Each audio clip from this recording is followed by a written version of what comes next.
The Rendlesham Forest Incident, often dubbed the British Roswell, is one of the most compelling UFO sightings in history. Occurring over several nights in late December 1980, this mysterious event involved multiple military personnel stationed at RAF Woodbridge and RAF Bentwaters, two British airbases operated by the United States Air Force. Witnesses reported strange lights, unidentified objects, and unexplained physical evidence in the forest near the bases, leading to intense public speculation and official investigations. But is there any truth to this story? And is there any proof that extraterrestrials have visited Earth? Let's investigate.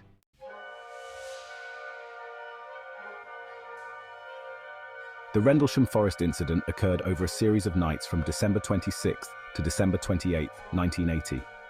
Firstly, two United States Air Force, USAF security patrolmen stationed at RAF Woodbridge reported seeing strange lights descending into Rendlesham Forest. Thinking it might be a downed aircraft, a group of military personnel ventured into the forest to investigate. The individuals reported seeing a strange glowing object in the forest.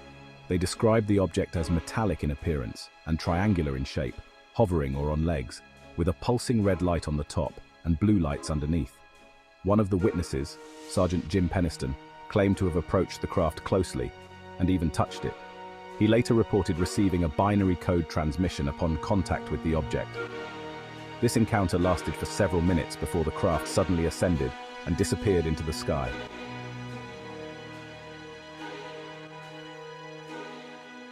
The next day and night, 3 depressions were found in the forest. Lieutenant Colonel Charles Halt, the deputy base commander at RAF Bentwaters, led a larger group of military personnel back into the forest after reports of strange lights were seen again. Halt was highly skeptical of the reports of suspected UFO activity and set out to get to the bottom of the real reason for these lights in the forest. Armed with a Geiger counter and a tape recorder, Halt documented their movements as they observed lights moving through the trees and beams of light being directed down to the ground from an object in the sky. They were described as star-like objects. Halt's tape recording captured his astonished reactions and descriptions as he witnessed the phenomena firsthand.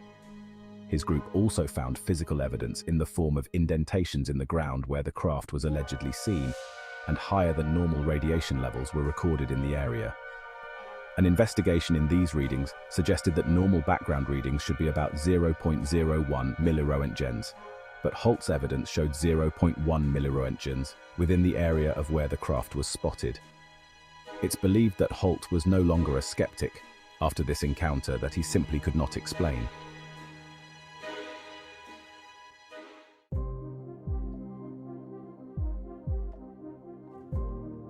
In the aftermath of the sightings, the USAF and British authorities conducted investigations into the incident. However, the findings were inconclusive, with both sides downplaying the event as likely misidentifications of natural phenomena such as bright stars, meteors, or even the nearby Orfordness Lighthouse. Reports from the Ministry of Defence stated, "No evidence was found of any threat to the defence of the United Kingdom. No further information has come to light which alters our view that the sightings of these lights was of no defence significance. No unidentified object was seen on radar during the period in question, and there was no evidence of anything having intruded onto UK airspace and landed near RAF Woodbridge." We are aware that there are a number of theories circulating about these UFO sightings. One theory was that what was seen was the beam of the Orfordness Lighthouse, with distortions being caused by the beam having been seen from through the trees. There were also suggestions that fireball activity might explain some of the lights. In the absence of any hard evidence, the MOD remains open-minded about these sightings. Despite the official explanations, many of the military personnel involved remained convinced that they had witnessed something extraordinary. In 1983, the incident gained wider public attention when UFO researcher Larry Warren, himself a former USAF security officer, leaked information about the events to the press, sparking widespread interest in the case. One of the most significant pieces of evidence is the Halt Memo, written by Lieutenant Colonel Charles Halt and sent to the British Ministry of Defence in January 1981. The memo provides a brief official account of the incident, but offers little in the way of conclusions. In 2001, Halt publicly stated that he believed the craft they witnessed was extraterrestrial in origin.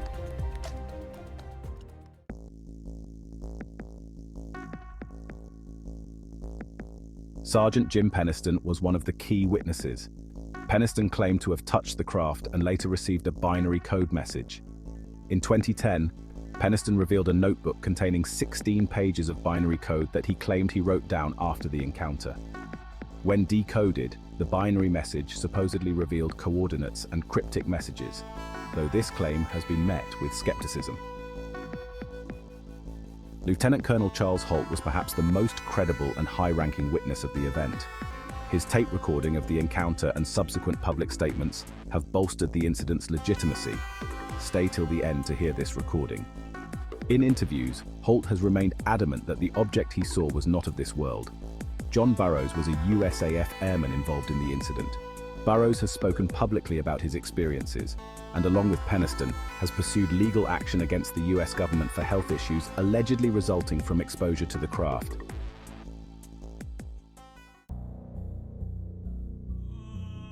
Natural and man-made explanations for the Rendlesham Forest Incident include the following. Orfordness Lighthouse. One of the most widely used explanations is that the lights were from the Orfordness Lighthouse, combined with bright meteors and bright stars particularly visible in the clear December skies, distorted by atmospheric effects. The timings on Halt's tape recording indicate that the light he saw flashed every 5 seconds, which was the same flash rate of the lighthouse. But lighthouses don't fly.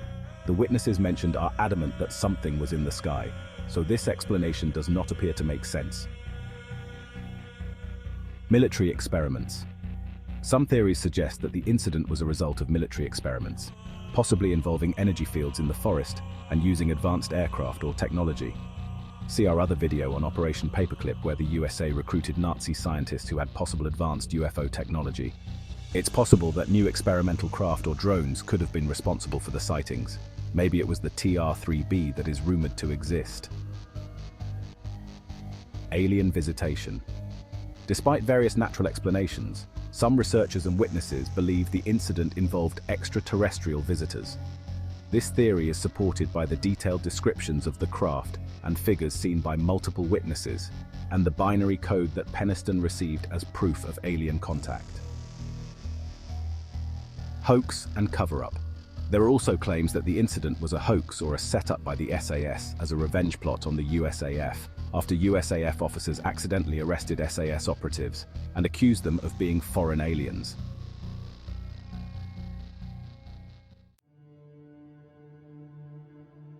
We may never know the full story of what happened in December 1980. From Ministry of Defense reports, it is clear that some records were destroyed, raising questions as to why them and not others. Photos and videos were confiscated.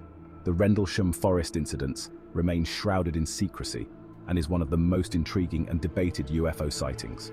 While natural and man-made explanations provide plausible reasons for the sightings, the detailed accounts and physical evidence collected by credible witnesses continue to fuel speculation about extraterrestrial involvement. The incident has become a modern legend, capturing the imagination of UFO enthusiasts and researchers worldwide. Did you hear of this event in 1980? Maybe you witnessed the incident or knew someone who did. Until the next time, we'll leave you with the real-life audio recording of Lieutenant Colonel Charles Halt on that fateful day. It's 17 minutes long and a little disturbing, but we'll let you make up your own mind. 150 feet or more from the initial, I should say, suspected impact point. Having a lift car that can't get the light all to work. Seems to be some kind of mechanical problem. Let's send it back and get another light on. Meantime, we're going to take some readings with the gather cutter and chase around here a little bit, waiting for another light off to come back in.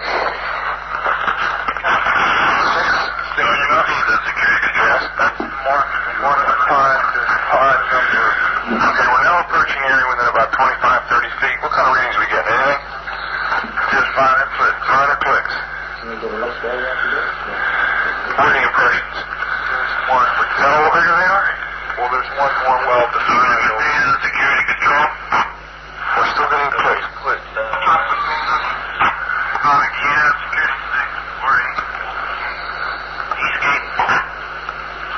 Can we read that on the scale?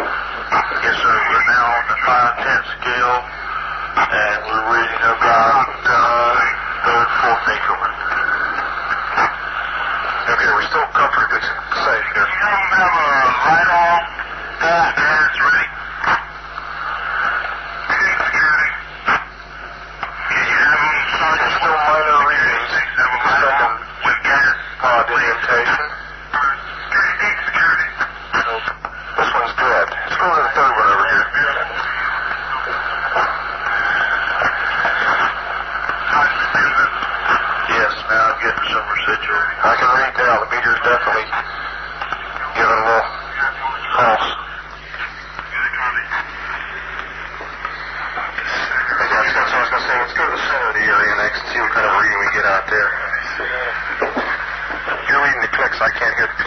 Got him at the center, Bruce? Okay, let's go to the center. Yes, I'm getting that's the best deflection of the needle I've seen yet. Okay, can you give me an estimation? We're on the 0.5 scale. We're getting... At approximately 01:25 hours. We're getting right at a half of a millimeter. Last point. I haven't seen it go any higher. Let's go farther in. Okay, we'll go out toward the... Now it's picking up. This is out toward the number 1 indentation where we first got the strongest reading. Yeah, it's similar to what we got in the center.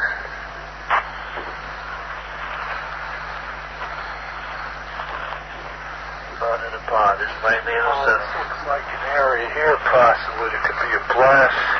It's in the center. That's hard to tell. You gotta take this my fingers about 3. Here's 2. Up to what, 7? What? Just jumped up to 7/10 there. 7/10 right here in the center? Uh-huh. We found a small blast, what looks like a blasted or scrubbed up area here. We're getting very positive readings. See, is that near the center? Yes, it is. This is what we would assume would be the dead center. Just picking up more as we go along the whole area here now. Up to 7/10 or 7 units, it's called on the 0.5 scale.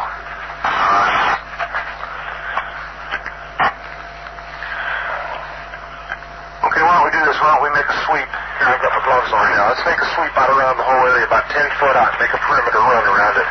Starting right back here at the corner. Back at the same first corner where we came in. Let's go right back here.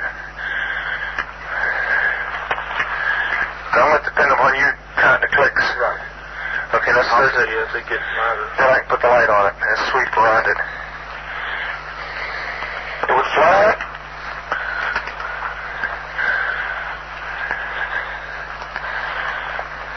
Put it on the ground every once in a while. This looks like an abrasion on the tree. Okay, we'll catch that on the way back. Let's go around. One back, hit it there. And then the interest right over here, it looks like an abrasion pointing into the center. It is. Area. It may be old though. There's some sap marks or something on it. Let's go on back around.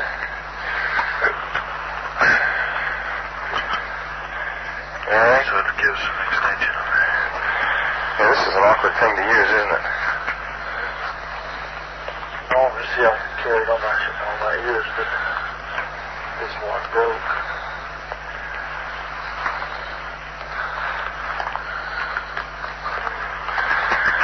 Getting any further, I'm going to shut the recorder off till we find something. Picking up? What are we up to? We're up to 2, 3 units. Deflection, you're getting in close to 1 pod. Picking up something.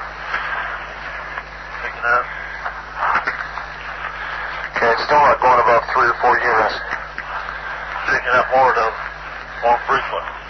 Yes, you're staying steady up around 2 to 3 to 4 units now. Yeah. Each one of these trees that face into the blast, what we assume is a landing site, all have an abrasion facing in the same direction towards the center. The same. Let's see anything. Let's go this way around the circle here. Turn it back down here. Picking up something in the collection. Let me see that. Well, that's kind of funny. You're right about the abrasion. I've never seen a tree that's, never seen a pine tree that's been damaged react that fast. I got a bottle to put that in. Yeah, you got a sample bottle? Yes, sir. Go ahead. For the soil. Put the Yeah, here, sit this on the ground. You'll notice they're all the same. Okay, from now on, let's identify that as point number 1. That stake there. So you all know where it is if we have to sketch it. You got that set, Nevels? Yes, sir. Okay. To the Woodbridge. Closest to the Woodbridge base. Point 1. Be point 1. And let's go clockwise from there. Point 2. Point 2? So this tree is between point 2 and point 3. And 2 other personnel requesting to find them over your location. Tell them negative at this time. We'll tell them when they can come out here. We don't want them out here right now. Okay, the sample, you're going to mark this sample number 1. Yes. Have them cut it off and include some of that sap and all.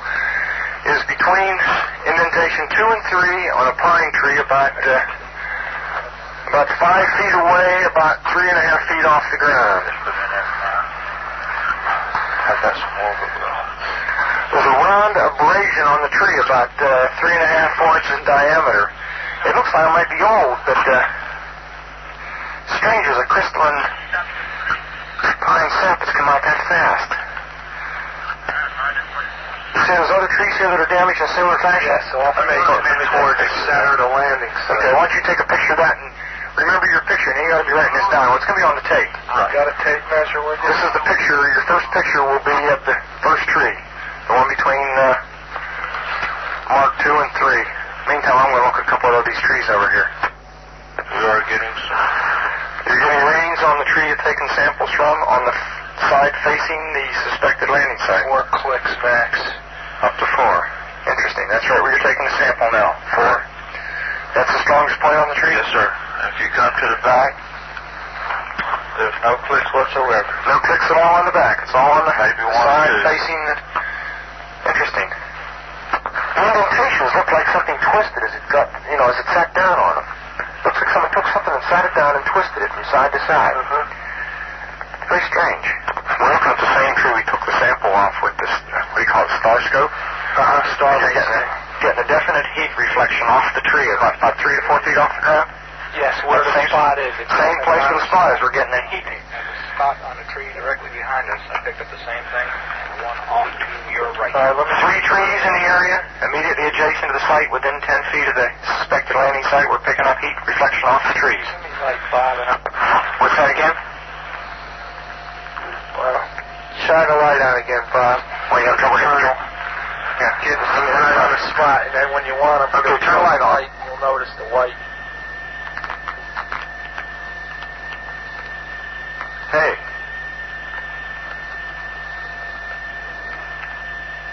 You're right. There's a white streak on the tree. Indicates Let me turn around and look at this tree over here now. Just a second. White streak right on the tree. I can see it.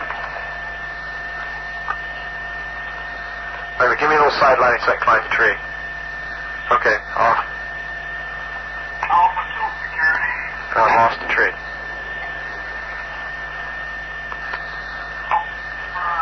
Okay, stop. Light off. Hey, this is eerie. What do the hot spots? This is strange. Here, somebody want to look at the spots in the ground?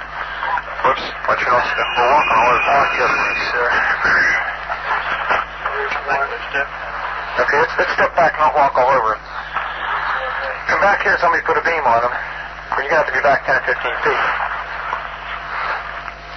You see it? Okay, fine.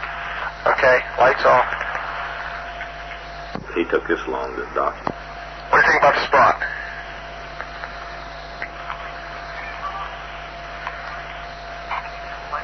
Yeah.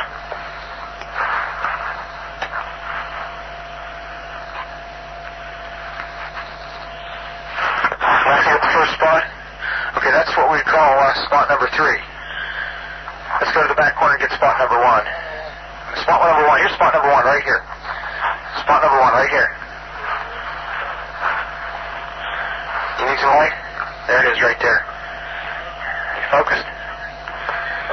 Okay. Looking out spot number 1 through the starlight scope.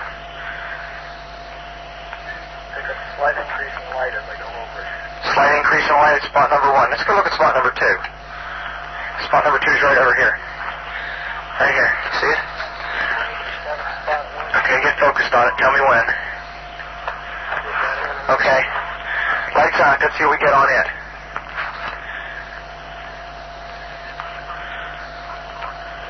Slight increase. Just a slight increase? Let's try to center. The center spot. Well, it really isn't center. It's slightly off center. It's right there. Okay. We're going to get your reading on it right there. Okay. Tell me when you're ready. Ready? Okay, lights on. This is the center spot we're looking at now. Almost the center. Slight increase. Slight increase there. This is slightly off center toward the 1-2 side. It's some type of abrasion or something in the ground where the pine needles are all pushed back, and where we get a high reading, about deflection of 2 to 3, maybe 4, depending on the point on it. Yes. You said there's a positive after effect? Yes, there is definitely. That's on the center spot. There is an after effect. What does that mean? It means when the lights are turned off, once we are focused in and allow time for the eyes to adjust, we are getting an indication of a heat source coming out of that center spot, which will show up on the Heat or some form of energy. It's hardly heat at this stage of the game. Looking directly overhead, one can see an opening in the trees, plus some freshly broken pine branches on the ground underneath. Looks like some of them came off about 15 to 20 feet up. Some small branches about an inch or less in diameter. 0148, we're hearing very strange sounds out of the farmers' barnyard animals. It's very, very active, making an awful lot of noise. There wasn't a pigmentation. You just saw a light where? Wait, where? Right in this position here, straight ahead, in between the tree. There it is again. Watch, straight ahead off my flash right there. So there it is. Hey, I see it too. What is it? We don't know, sir. So can I get some of it? Yeah, it's a strange, small red light. Looks to be out maybe a quarter to half mile, maybe further out. I'm going to switch off it. The light is gone now. It was approximately 120 degrees from the site. Is it back again? Yes, sir. Oh, that's the flashlight's in. Let's move out to the edge of the clearing so I can get a better look at it. See if you can get the star scope on it. The light's still there, and all the barnyard animals have gotten quiet now. Yeah, we're heading about 110 to 120 degrees from the site, out through to the clearing now. Still getting a reading on the meter. About 2 clicks. Meter's jumped 3 to 4 clicks, getting stronger. Now it's coming up. Hold up. There we go. At about approximately 4 foot off the ground. Comes the set of 110 degrees. All right, just turn the meter off. Got to say that again.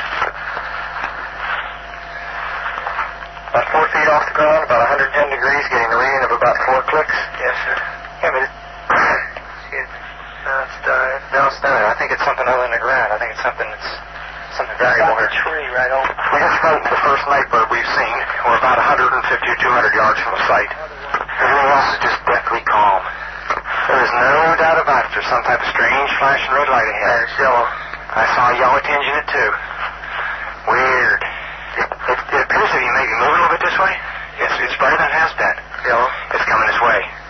It is definitely coming this way.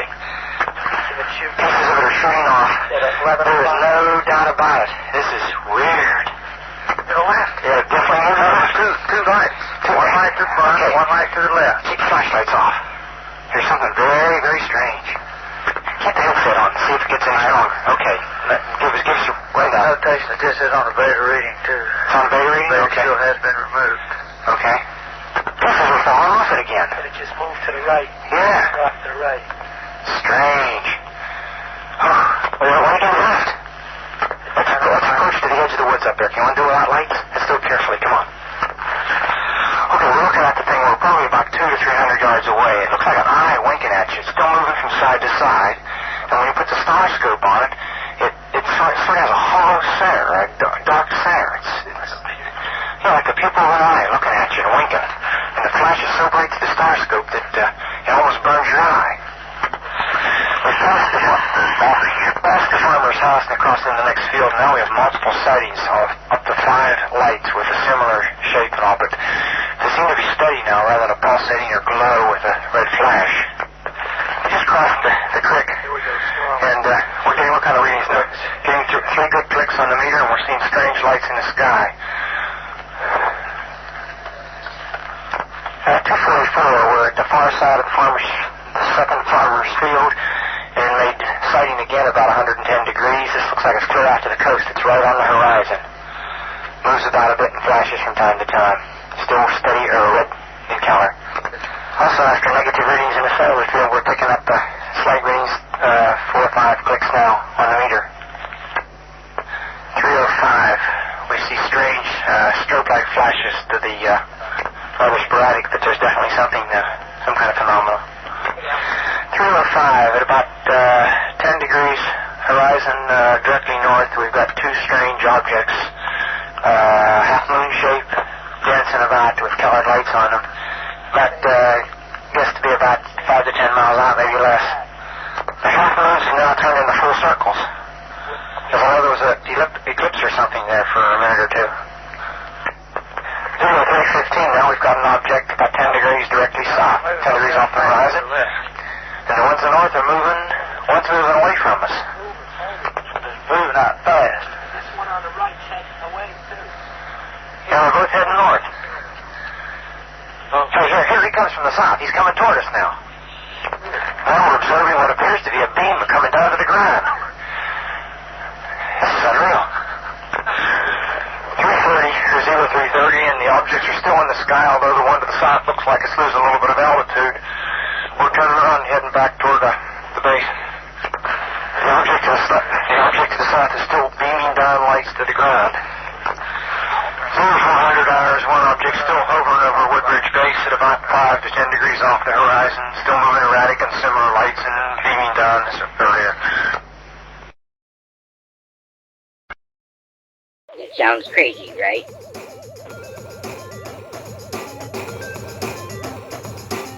No paper in which to distance. He analyzed the animals